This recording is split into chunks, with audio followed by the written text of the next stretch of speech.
It's your boy, Marky, yo. And we back at it again with another reaction, man. Now today, we got the moment LeBron James got embarrassed in the GOAT debate.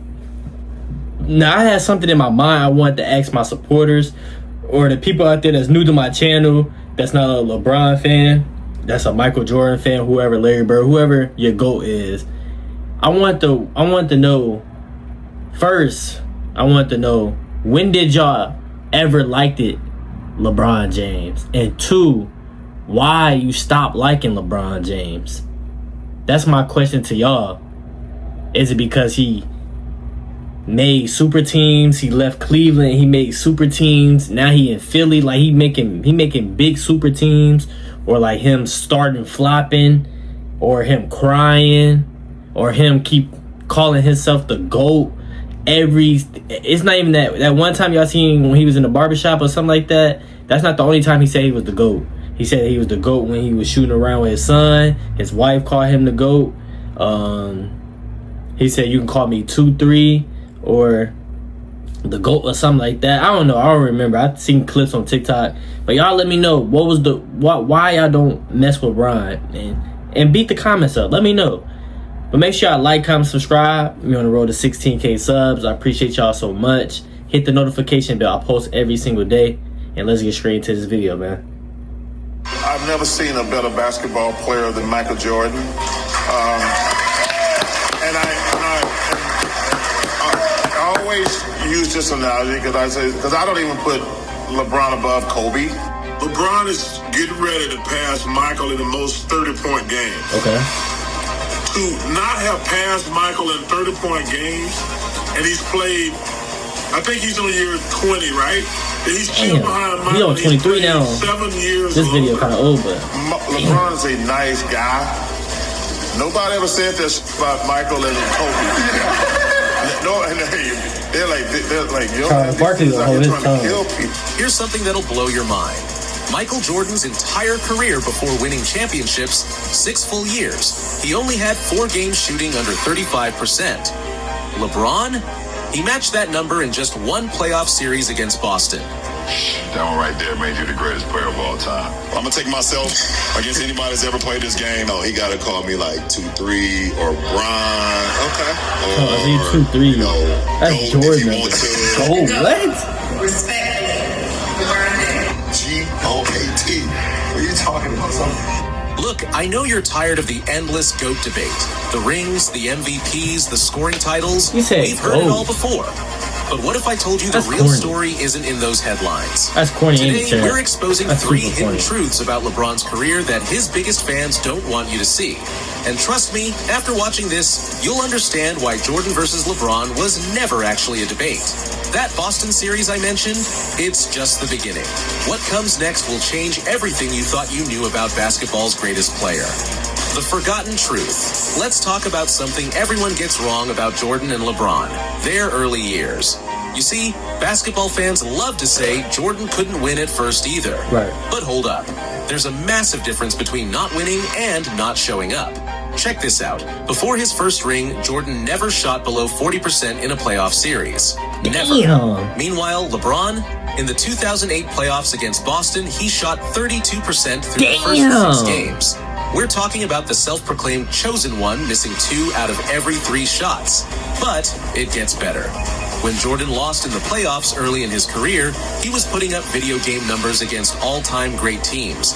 In 1986, he dropped 63 points on one of the greatest Celtics teams ever built.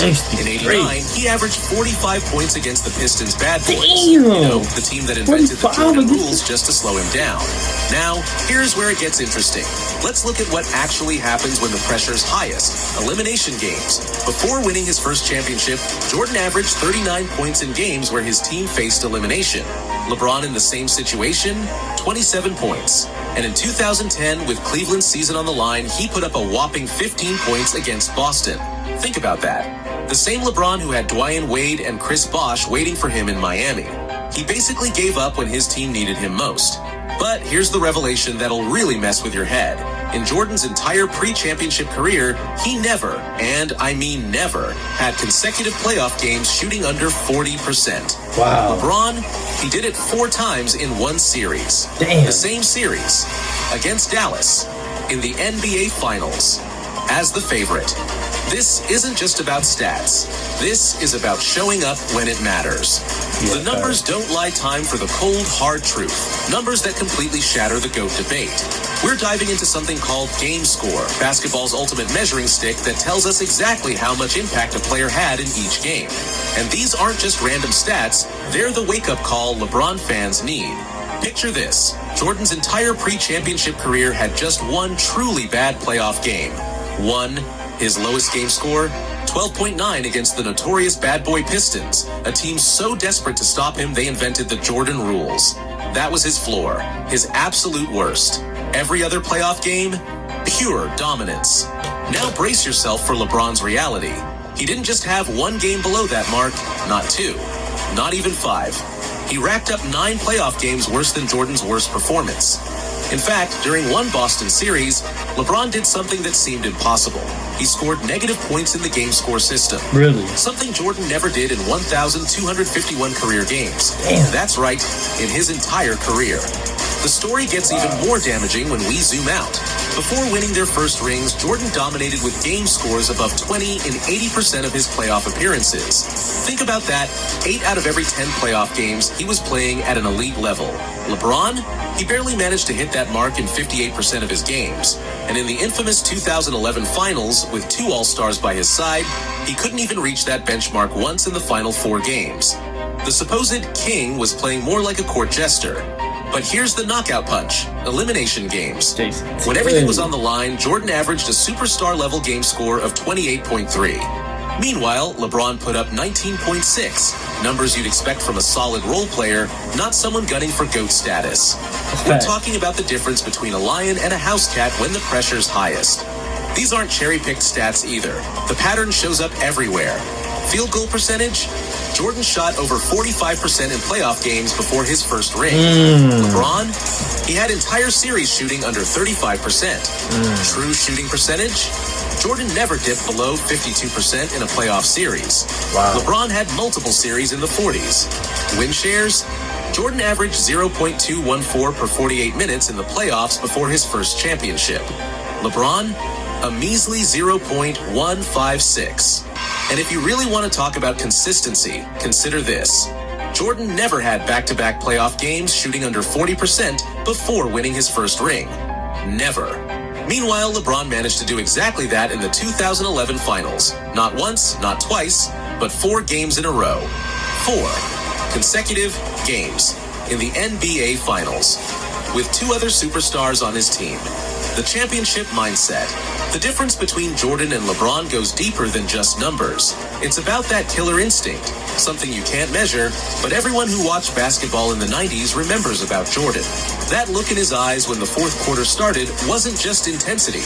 It was pure predator mode. Think about this. Before winning his first ring, Michael Jordan increased his scoring average in fourth quarters by 23%. When the pressure mounted, he elevated.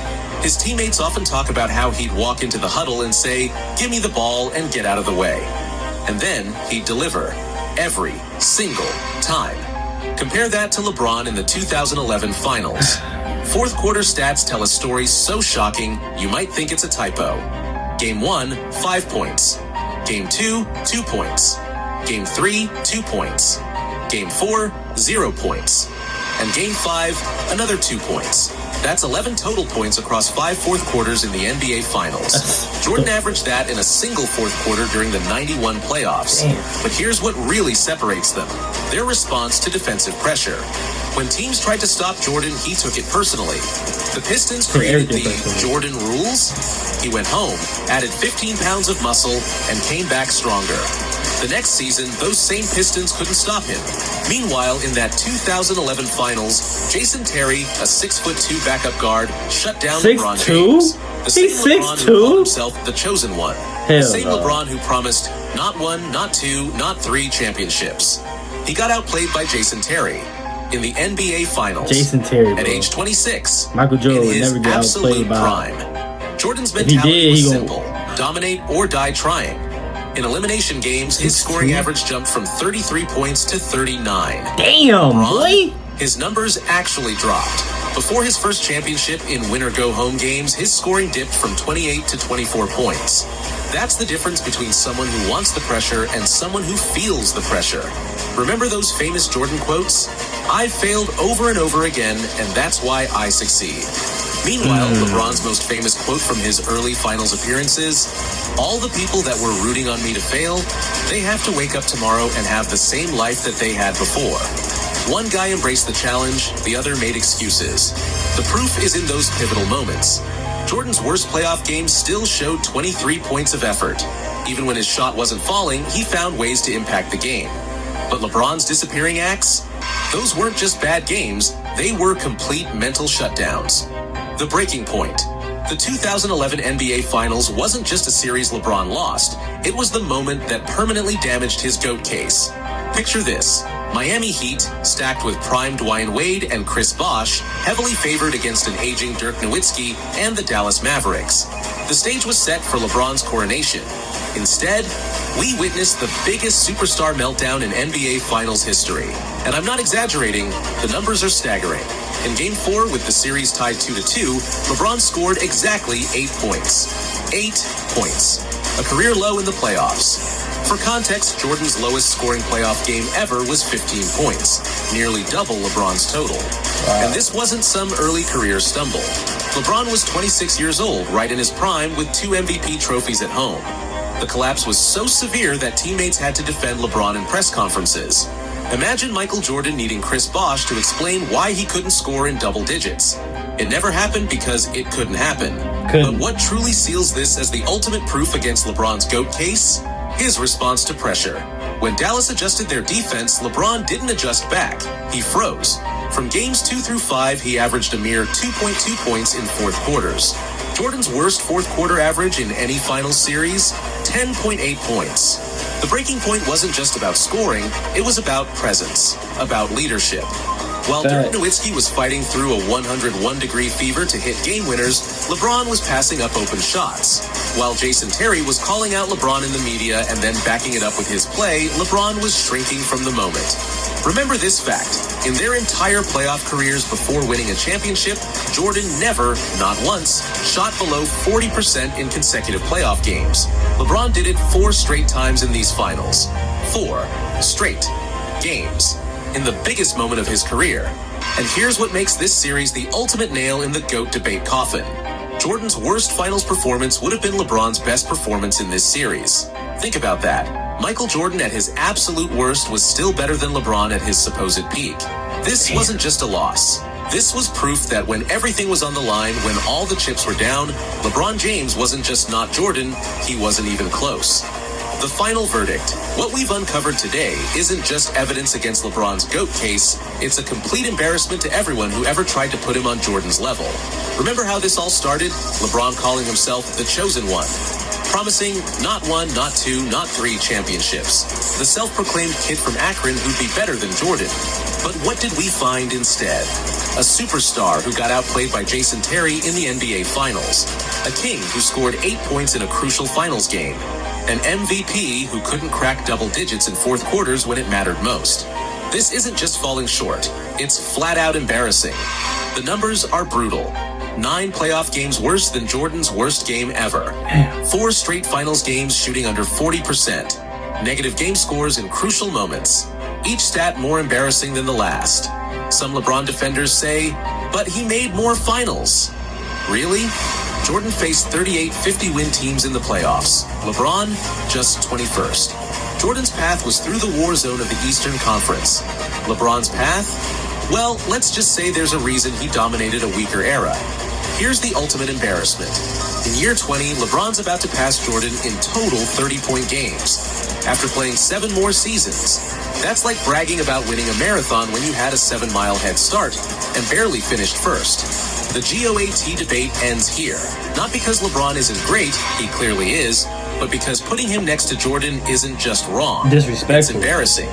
If you're as shocked by these revelations as most basketball fans will be, smash that like button. Drop a comment telling me the most embarrassing LeBron stat you learned today. I bet it's one even his biggest fans can't defend. And if you love seeing popular narratives get completely destroyed by cold hard facts, hit subscribe and the notification bell. We're just getting started exposing the truth about NBA legends. Until next time, remember... Wow. I know this was a little pretty old, but 7 years later in your career, you are aiming for the most 30 points when Michael Jordan got it like this. See, that's what people arguments when they say like LeBron is greater than Mike. They say he got like 4,000 points. You know, he leads the lead in assists and like all this leading the lead in that. But y'all still don't understand the man came in the league out of high school. And he haven't even accomplished for real more than Mike, besides the points and the assists and all that stuff. Don't have more MVPs, don't have more finals MVPs, don't have more championships, don't have more scoring titles, don't have more defensive of the year. The man was 6'6" and he won defensive of the year and MVP at the same year. Who's doing that? Who's winning MVP and defensive of the year same year? The man mentality was off the charts, bro. He had a checklist. He had a kill list. I got him. I got him. I got him. Okay, I'm coming for him. I'm coming for him. I'm coming for this team. I'm coming for that. I want that. I want that. He not saying I want to be like him. I don't want to be like him. I don't want to be like him. I'm myself, and I'm trying to reach to the top. I want to be in the He said I want to be in the conversation with Bird and Magic. He didn't say I want to be better than them, but he said I want to be in the conversation. They winning championships. They got gold on their fingers. You know what I'm saying? These are legends. He came into the league. If you watch The Last Dance, he came into the league, said, I can't use my voice to be a leader. I got to use my skill level. I got to use my whole ability to be at that front. And look what his career have done, bro. The man became the greatest basketball player of all time. The man could do everything on the floor. The man was 6'6", played 15 seasons, retired twice, played baseball. At the second time, he went to go chill and then came back and played for the Wizards. It was The Last Dance. If it was no Last Dance, we probably see way more championships with Mike. We probably see like 8, 9 championships, MVPs, finals MVPs. This man never had somebody on his team was the scoring leader on that team. Michael Jordan was the leading scorer on his team every single time. When LeBron played the Mavericks in the finals, Dwayne Wade was the leading scorer. Right after that was Chris Bosh, the so-called GOAT. LeBron James was third. Mike would never let that shit happen. Mike always came with the chip on his shoulder. He might not have the best game every day. We all humans. We gonna go through a lot. But one thing about him, he not finna have a bad game and another bad game and another bad game. That don't roll with Mike. Mike gonna take it personal like he always do. That's why he's a certified killer on the basketball court. You know what I'm saying? His mindset is just supreme, superior.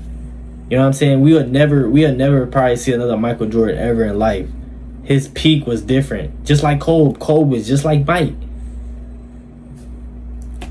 But y'all let me know in the comments down below, how do y'all feel about that, man? Even just LeBron just calling himself the GOAT all the time. It's just weird because like it's kind of cringy because like you really want to be the GOAT. That's what Mike never said he's the GOAT. That's the crazy part about this, man. Mike can come out all day long and say, I'm the GOAT. I'm the GOAT. He doing interviews, people saying you the GOAT and this. He like, no, I don't wanna be a part of that. You know what I'm saying? I haven't played Kareem. You know what I'm saying? I never played Bill Russell. I never played Wilt. I never played these players. Oscar Robertson. I never played these legends. I'm not the GOAT. That's so humble. But LeBron, GOAT, I'm GOAT. That's what made me the GOAT. So you know he paying attention to the history. Michael Jordan, he know Michael Jordan's name is always up here. So he chasing that ghost in Chicago like he said, you know what I'm saying, to chase Jordan. And Jordan wasn't really chasing nobody. He was chasing himself. That's what you gotta do in life, chase himself. But LeBron chasing something. He could have been retired, but he went to Philly so he can win a championship, so everybody can dick ride and say he's the GOAT because he won with Philly. But people don't really, the people that got real basketball minds will understand, like, that's not GOAT mentality. You just went to go make a super team and then you call yourself the GOAT and people calling you the GOAT? No. Especially people from Philly. If he win a championship, that city gonna go crazy. They gonna say Michael Jordan trash, Michael Jordan never was the GOAT, LeBron the GOAT. Watch how they glaze. But people that have real basketball mind would know Michael Jordan would never run to a super team just to win a championship. And plus, he chilling. So everybody that knows ball know what LeBron doing. LeBron know what he doing. He trying to chase Mike. He just want to get them 2 more championships, 1 more championship. He gonna retire, and then he gonna probably be on podcast. Yeah, I'm the GOAT. I won with Philly. I won with Lakers. I won with Cavs. I won with Miami.